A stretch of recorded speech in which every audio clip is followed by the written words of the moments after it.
की आंच आप देख रहे हैं, आपके साथ मैं हूं पुनीत। तो चलिए खबरों की करेंगे शुरुआत। और आज बात हो रही है रासुका के बहाने सियासी निशाने की। जी हां, सीएम भूपेश बघेल ने रासुका को लेकर, एनएसए को लेकर बड़ा बयान दिया। उन्होंने कहा कि रासुका के बारे में बीजेपी के लोग घड़ियाली आंसू बहा रहे हैं। इससे पहले भी सीएम बघेल ने बीजेपी की आपत्तियों पर कहा था कि बीजेपी भी तो इसे लागू करती रही है, यह केंद्र सरकार का कानून है, केंद्र में बीजेपी की ही सरकार है। वहां कहकर बीजेपी नेता आखिर इसे खत्म क्यों नहीं करा देते अगर आपत्ति है तो। लेकिन पूर्व सीएम रमन सिंह ने रासुका लागू करने के समय को लेकर अब सवाल उठा दिया है। रिपोर्ट देखते हैं।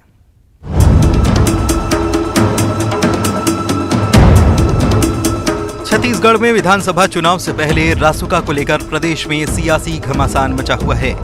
बीजेपी के आरोपों पर सीएम भूपेश बघेल ने पलटवार किया और कहा कि बीजेपी रासुका के मामले में घड़ियाली आंसू बहाती है।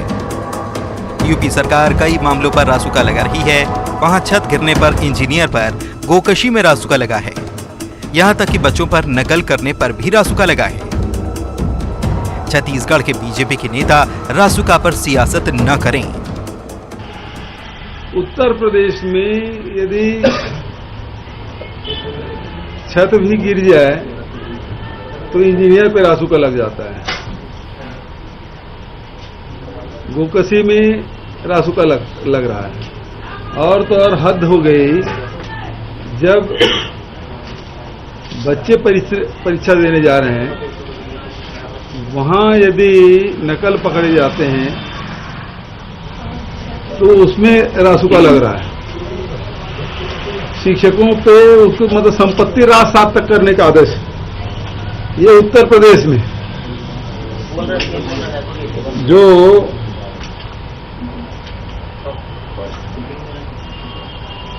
मोदी और शाह जी के बाद सबसे बड़े नेता योगी आदित्यनाथ,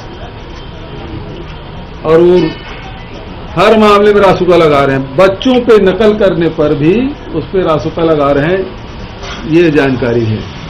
और यहां वो घड़ियाली आंसू बहा रहे हैं। वहीं रासुका को लेकर पूर्व सीएम डॉक्टर रमन सिंह ने कहा कि सवाल रासुका को लागू करने को लेकर नहीं है, इसके समय को लेकर है। प्रदेश सरकार का मकसद है रासुका को लेकर लोगों में दहशत फैलाना। सवाल संदर्भ का है, समय का है, टाइमिंग का है, और रासुका को लेकर लोगों को मन में दहशत फैलाने का है। नारायणपुर की घटना के बाद तुरंत इस बात को सामने लाना और रासुका लगाना और जो लोग अरेस्ट हुए हैं उनके मन में भय पैदा करना। छत्तीसगढ़ में रासुका को लेकर फिर एक बार सियासत तेज हो चुकी है। प्रदेश के पूर्व मुख्यमंत्री डॉक्टर रमन सिंह और मुख्यमंत्री भूपेश बघेल आमने सामने हैं। पूर्व मुख्यमंत्री डॉक्टर रमन सिंह ने रासुका को लेकर कड़ी आपत्ति जताई है, तो वहीं रासुका को लेकर सीएम भूपेश बघेल ने कहा कि बीजेपी के लोग घड़ियाली आंसू बहा रहे हैं। Bureau report, news 18। और आइए इसी पर करते हैं चर्चा। हमारे साथ दो खास मेहमान जुड़ चुके हैं। प्रीति शुक्ला, कांग्रेस प्रवक्ता, जुड़ी हुई हैं। प्रीति जी, आपका स्वागत। उमेश घोरमोड़े, बीजेपी नेता, भी जुड़े हुए हैं। उमेश जी, आपका भी बहुत स्वागत। सबसे पहले प्रीति जी, मैं आप ही के पास आता हूं। रासुका लगाने की जरूरत क्यों है? बीजेपी को दिक्कत हो रही है, बीजेपी सवाल खड़े कर रही है कि भाई आपकी टाइमिंग गलत है। रासुका लगाया गया है जो, ये सिर्फ रिन्यूअल है। सबसे पहली बात तो ये समझने की है, कोई नया काम नहीं हुआ है। नेशनल सिक्योरिटी एक्ट केंद्र सरकार का एक्ट है और इसे रिन्यूअल किया गया टाइम टू टाइम, जिसे किया जाता है। लगाने की आवश्यकता क्यों पड़ी? क्योंकि अलर्ट था कि सांप्रदायिकता और हिंसा फैलाने की कोशिश की जाएगी। और ये हम आप और सब इस बात से बहुत अच्छी तरह वाकिफ हैं कि सांप्रदायिकता और हिंसा फैलाने का काम भारतीय जनता पार्टी ही करती है। यही कारण है कि ये पार्टी डरी हुई है, यही कारण है कि ये घड़ियाली आंसू तो बहा ही रही है। अंदर अंदर डर है कि इनके लोग अरेस्ट होंगे, और ये जो चाह रहे हैं सांप्रदायिकता फैलाना, हिंसा फैलाना, समाज को बांटना और इस तरह के मुद्दे उठा करके असली मुद्दे जो महंगाई और बेरोजगारी के हैं उससे मुद्दे से भटकाना, यही कारण है कि रासुका जो एक सिंपल रिन्यूअल प्रोसेस हुआ, जो सिंपल एक एडमिनिस्ट्रेटिव फॉर्म में जो लॉ एंड ऑर्डर को मेंटेन करने के लिए करने की जरूरत थी, उसे किया गया है। ये कोई बड़ी बात नहीं थी, लेकिन इसे इशू बनाया जा रहा है। बनाया सिर्फ इसीलिए जा रहा है क्योंकि सांप्रदायिकता और हिंसा फैलाने का काम इनके प्लान में में रहेगा। हर जगह ये देखा गया है कि भारतीय जनता पार्टी इलेक्शन के पहले इस मोड में आ जाती है। इलेक्शन के साल भर पहले दंगे करवाना, हिंसा फैलाना, सांप्रदायिकता, ये सब यही इनके हथियार होते हैं। जी ठीक है उमेश जी, प्रीति जी तो शुरुआत से अटैकिंग मोड में आ गई हैं। आप कह रहे हैं कि टाइमिंग गलत है। अरे टाइमिंग आपसे तय थोड़ी करेंगे, आप थोड़ी तय करेंगे। आप सत्ता में थे, हैं नहीं?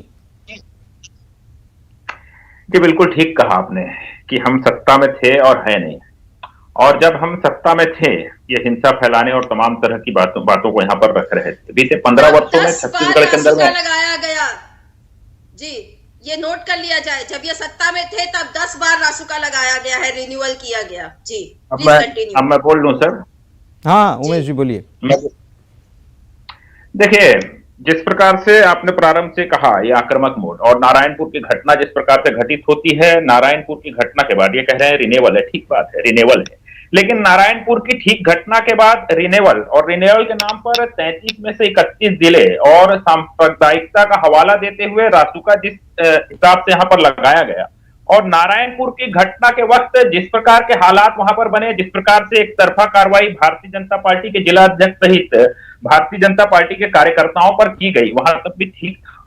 लेकिन सरकार ऐसा क्या छुपाना चाह रही है कि जो भारतीय जनता पार्टी का जब प्रतिनिधिमंडल वहां पर जाता है और प्रतिनिधिमंडल में भी ऐसे लोग हैं जो उस क्षेत्र के पूर्व विधायक रहे, पूर्व मंत्री रहे, पूर्व गृह मंत्री रहे, आपके सांसद हैं, उनको जाने से वहां पर रोका जाता है। तो सरकार ऐसा क्या छुपा रही है और ऐसा क्या हो गया कि एक साथ 31 जिले के अंदर में इस प्रकार का इनपुट सरकार को मिलता है? तो सरकार को यह बात स्पष्ट करनी चाहिए और जिन परिस्थितियों में, जिन हालातों में सरकार ने रासुका यहां पर लागू की है, हमारा तो सीधा आरोप है कि जिस प्रकार के हालात नारायणपुर के अंदर में बने और जिस प्रकार से आदिवासी भाई अपने अधिकारों को लेकर के मुखर हो रहे हैं, सीधे तौर पर मैं कहूं कि धर्मांतरण और धर्मांतरण से उपजे विवाद को लेकर के आदिवासी भाई वहां पर रासुका लगाना ज्यादा उचित समझते हैं, लगता है उमेश जी और भारतीय जनता पार्टी छात्रों पर प्रीति जी आप हमारे साथ डिबेट में हैं, आपको पूरा मौका मिलेगा, आपकी बारी भी आएगी। आप बीच में टोकेंगी तो उनकी बात पूरी नहीं हुई, क्योंकि उन्होंने आपको टोका नहीं, आपकी बात को पूरा होने दिया, तो पहले उनकी बात को पूरा होने दीजिए। सवाल आपके हैं, बिल्कुल करेंगे उमेश।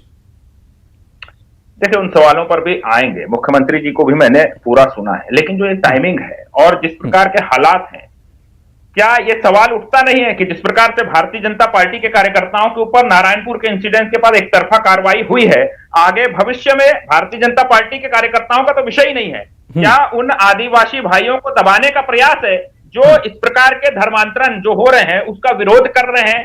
सीधा सा ये प्रश्न है, लेकिन इसका जवाब नहीं देंगे। लेकिन ये घुमा फिरा करके कहीं उत्तर प्रदेश, कहीं देश के परिप्रेक्ष्य, कहीं रासुका कानून, ये तमाम तरह के विषय लेकर के आएंगे। लेकिन आप सरकार में, आपने प्रारंभ में कहा कि आप सरकार में नहीं, आप विपक्ष में हैं। निश्चित तौर पे साहब हम सरकार में नहीं है, और जो सरकार में है उनकी ये महती जिम्मेदारी बनती है कि इन तमाम पहलुओं को वो स्पष्ट करे कि आखिर ऐसी कौन सी नौबत आ गई कि आपको जवाब मांग लेते प्रीति जी, नौबत कौन सी आ गई? जी बिल्कुल, विषय बिल्कुल ये तो खुद स्वयं आंसर कर रहे हैं। विषय ही यही है जिसे हमने पहली बार भी कहा कि भारतीय जनता पार्टी के लोग ही अरेस्ट हुए क्योंकि वही संलिप्त पाए गए हैं। लॉ एंड ऑर्डर अपना काम कर रहा है, पुलिस अपना काम कर रही है और करते हुए भारतीय जनता पार्टी के पदाधिकारी ही पाए जाते हैं इसमें संलिप्त। तो देखिए स्पष्ट है, यही कारण है कि भारतीय जनता पार्टी डरी हुई है आज, क्योंकि इनका हथियार ही यही है। इलेक्शन का टाइम आ गया है, इनके पास और कोई मुद्दा नहीं है, तो ये एकमात्र हिंसा फैला करके दंगे कराने की कोशिश जो ये करेंगे, इसी को रोकने के लिए ये इस तरह के कदम उठाए। उमेश जी देखिए, इन्होंने जिस प्रकार से भाजपा कार्यकर्ताओं को एक प्रकार से प्रमाणित कर दिया कि उनकी ही संलिप्तता थी, लेकिन प्रीति जी और कांग्रेस के कोई भी नेता, मुख्यमंत्री जी सहित कोई भी इस बात का जवाब नहीं देते हैं कि नारायणपुर की घटना कोई यूं ही नहीं हो गई। नारायणपुर की घटना घटित होने से पहले तमाम तरह के इनपुट मिले, तब इनपुट पर इन्होंने ध्यान नहीं दिया। विशेष समुदाय के लोग 26 घंटे तक नारायणपुर कलेक्ट्रेट का वहां पर घेराव करके बैठते हैं। क्या सरकार तब भी वहां पर नहीं जागती है? 1-1.25 साल पहले वहां के आईपीएस अधिकारी अपने अधीनस्थ अधिकारियों को धर्मांतरण और इस प्रकार के लॉ एंड ऑर्डर की स्थिति निर्मित होने से संबंधित पत्राचार करते हैं, तब यह सरकार नहीं जागती है। कमिश्नर का पत्र निकल करके आता है, तब यह सरकार नहीं जागती है। और जब नारायणपुर का इंसिडेंट हुआ उसके पहले विधानसभा का सत्र चल रहा था सर, इस संवेदनशील विषय पर विपक्ष ने गंभीरता पूर्वक चर्चा करना चाहा, तब सत्ता पक्ष वहां से भाग गया। अब तमाम ठीकरा केवल भारतीय जनता पार्टी के कार्यकर्ताओं को अच्छा, ऊपर छोड़ ये दो। और जिस प्रकार से उमेश जी नारायणपुर की घटना पर आप कहते हैं कि बीजेपी नेताओं पर कार्रवाई हुई। नारायणपुर में जो हुआ उसे किसी भी मायने में हम सही तो नहीं ठहरा सकते, बीजेपी कांग्रेस दोनों ये बात मानती है, लेकिन आप फिर ये भी मान रहे हैं कि नारायणपुर की घटना में बीजेपी के नेता भी थे इसमें इन्वॉल्व पूरे घटनाक्रम में। आप ही ने कहा सरकार एक तरफा कार्रवाई कर रही है। एक तरफा, जब आप एक तरफा कहते हैं, जब आप उमेश जी एक तरफा कहते हैं तो एक तरफ की तो बात हो ही रही ना कम से कम, यानी कि इन्वॉल्वमेंट था, क्या मानेंगे? देखिए, इन्वॉल्वमेंट था और नहीं था, इस बात को दबाने का और छुपाने का प्रयास तो प्रारंभ से सरकार कर रही है। वस्तु स्थिति की जानकारी लेने के लिए जब प्रतिनिधि मंडल जाता है, उसको 2-2 दिन तक क्यों बाहर रोका जाता है, क्यों हमारे नेताओं को गिरफ्तार किया जाता है? सरकार क्या छुपाना वहां पर चाह रही थी? एक आईपीएस अधिकारी, एसपी, उसके ऊपर जो जिस प्रकार से हमला होता है, जिस प्रकार से उसका सर फट जाता है, इसका कहीं कोई समर्थन नहीं करता। लेकिन इन सब चीजों की आड़ में सरकार क्या छुपाना चाह रही है? 26 घंटे कलेक्ट्रेट का घेराव होता है, सरकार उसको दबा करके रखती है लगातार। एक चीज इसमें एड ऑन, आप जो बात कर रहे हैं उसी में एड ऑन में बात कर रहा हूं। मध्य प्रदेश में साल 2022 में खरगोन में दंगे हुए थे, आपको याद होगा मेरे ख्याल से, काफी बवाल हुआ था वहां पर भी विपक्ष में कांग्रेस है, वहां कांग्रेस को नहीं दाखिल होने दिया। राजस्थान में कांग्रेस की सरकार है, वहां पर भी ऐसे ही कुछ घटनाक्रम घटा तो वहां बीजेपी को दाखिल नहीं होने दिया, क्योंकि वो जो होता है, जो समय होता है, वो पीक टाइम होता है हर सरकार का। देखिए, सरकार में अलग अलग दल होते हैं, लेकिन सरकार का यही कहना होता है कि वो पीक टाइम है। आप जाइए, चर्चा भी करिए, लेकिन पीक टाइम में अगर आप जाएंगे तो स्थिति गंभीर हो सकती है। नहीं मानते आप इसको? देखिए, मैं आपकी बातों से अक्षरशः सहमत हूं, लेकिन क्या कोई भी इंसिडेंट जो होता है उसको रोके जाने के लिए सरकार ने क्या प्रयास किए? चलिए, वो घटना हो गई, उसके बाद आपने जाने नहीं दिया, क्या आपने क्या प्रयास किए? इस बात का आपने स्पष्टीकरण दिया, आपने मध्य प्रदेश का उदाहरण दिया, खरगोन का उदाहरण दिया। क्या वहां की मध्य प्रदेश की सरकार ने, अगर पूर्व में जानकारी थी तो उसको रोकने के लिए क्या प्रयास किया? क्या कांग्रेस के नेताओं ने वहां पर मध्य प्रदेश में सवाल नहीं किया? क्या यहाँ छत्तीसगढ़ में तो प्रमाण है साहब, मैं तो आपको कह रहा हूं कि 26 घंटे तक अगर कलेक्ट्रेट का घेराव हो जाए, एसपी अगर पत्राचार करे 1.25 साल पहले, कमिश्नर अगर पत्राचार करे और उस पत्र में साफ तौर पर इस बात की ओर भी इशारा हो कि लॉ एंड ऑर्डर की स्थिति निर्मित हो सकती है, और ये केवल अधिकारियों के पत्राचार, और ये केवल नारायणपुर का मामला नहीं है, ये केवल नारायणपुर का मामला नहीं है, पूरे प्रदेश का मामला हाँ, है। तो अब देखिए उमेश जी आप अपनी बात को काट रहे हैं। जब ये पूरे प्रदेश का मामला है और सरकार, फिर वो कहते हैं जब जागो तभी सवेरा, सरकार ने उसके बाद रासुका लगा दी। अब स्थिति गंभीर बन रही थी, सरकार को लगा रासुका लगाई, उसमें मेरे ख्याल से रासुका का पत्र भी मैंने पढ़ा है जो जारी हुआ नोटिफिकेशन, उसमें आपके कार्यकाल में जब रासुका लगाई गई, अभी जब कोई परिवर्तन तो उसमें है नहीं, ऐसा कुछ जिक्र भी नहीं है उसमें। देखिए, उस पत्र को आप देखेंगे, उसमें नारायणपुर का स्पष्ट तौर पे जिक्र है, और मैंने कहा तो बड़ी घटना हुई ना वहां। मैं पूरे प्रदेश का विषय मैं अब भी कह रहा हूं, हाँ। लेकिन इनकी नीयत के ऊपर सवाल है। जिस प्रकार से फिर से कार्रवाई को मैं आ जाता हूं, भारतीय जनता पार्टी के कार्यकर्ताओं के ऊपर कार्रवाई होती है, हाँ। भारतीय जनता पार्टी के कार्यकर्ताओं के ऊपर कार्रवाई, और मैं फिर कहूंगा एक तरफा कार्रवाई, हाँ। क्या उसी का संकेत देते हुए पूरे प्रदेश के अंदर में इस प्रकार के जो तमाम लोग हैं जो इस प्रकार की घटनाओं का विरोध करेंगे या इस प्रकार के इंसिडेंट का विरोध करेंगे, उनके ऊपर भी क्या भविष्य में सरकार इसी प्रकार एक तरफा ऐसा कार्रवाई करेंगे क्या? प्रीति जी, एक तरफा कार्रवाई करते हैं आप लोग? जी ये देखिए, आपने तो स्पष्ट कर ही दिया, ये अपनी बात को किस तरह से, हमारी बात को प्रूफ कर दिए अपनी बात को काटते हुए। ये इनकी साजिश ही थी, इनकी साजिश होती है हमेशा, और यही थी पूरे छत्तीसगढ़ में ये नारायणपुर जैसी स्थिति निर्मित करना चाह रहे थे। भारतीय जनता पार्टी उसमें फेल होती नजर आ रही, उसी का बौखलाहट दिख रहा है। ये बहुत स्पष्ट है। देखिए, सरकार ने बहुत क्लियरली ये कहा है कि नारायणपुर की स्थिति जैसे ही स्थिति निर्मित करने का इनपुट मिला है कि कोशिश किया जाएगा, इसीलिए सरकार अलर्ट मोड में है। सरकार किसी तरह का हिंसा इसलिए सरकार अलर्ट मोड में। इसमें एड ऑन एक बात मैं करना चाहता हूं, देखिए हम भूल रहे हैं, भले ही सियासी तौर पर, जमीनी तौर पर तीसरा दल छत्तीसगढ़ में कोई ना हो, लेकिन वृंदा करात आई थी अभी।